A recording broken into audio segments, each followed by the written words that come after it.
আজকে আমরা দেখলাম প্রতীক জৈনের বাড়িতে ইডি রেড চলাকালীন মমতা বন্দ্যোপাধ্যায় সেখানে ঢুকলেন এবং সেখান থেকে গুরুত্বপূর্ণ নথি হার্ড ডিস্ক সহ নিয়ে বেরিয়ে পড়লেন। এখন এগুলোর মধ্যে কি আছে বাংলার মানুষ তথা দেশের মানুষ জানতে চায়।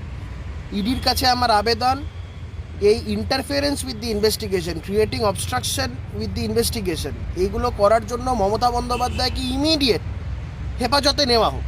এবং মমতা বন্দ্যোপাধ্যায় এই ধরনের কার্যকলাপ করছেন যাতে আলটিমেটলি মানুষের মনে তো একটা সন্দেহ দানা বাজছে যে মমতা বন্দ্যোপাধ্যায় কী নিয়ে গেলেন। হঠাৎ করে একজন মুখ্যমন্ত্রীকে একটা কেন্দ্রীয় একটা তদন্তকারী সংস্থা তাদের একটা রেড চলাকালীন মুখ্যমন্ত্রীকে সেই জায়গায় কেন যেতে হচ্ছে এবং সেখান থেকে ফাইলপত্র হার্ড ডিস্ক সহ কেন আনতে হচ্ছে, এটা আজকের দিনে দাঁড়িয়ে একটা বৃহৎ প্রশ্ন।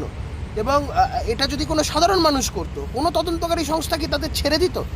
আমার মনে হয় কেন্দ্রীয় তদন্তকারী সংস্থা এনফোর্সমেন্ট ডিরেক্টরেটের উচিত মমতা বন্দ্যোপাধ্যায়কে গ্রেপ্তার করে মমতা বন্দ্যোপাধ্যায়কে কাস্টাডিতে নিয়ে ইন্টারোগেশন করা এবং মমতা বন্দ্যোপাধ্যায় যে ফাইলপত্র বা হার্ড ডিস্ক নিয়ে বেরিয়ে এসেছেন সেগুলোকে বাজেয়াপ্ত করা।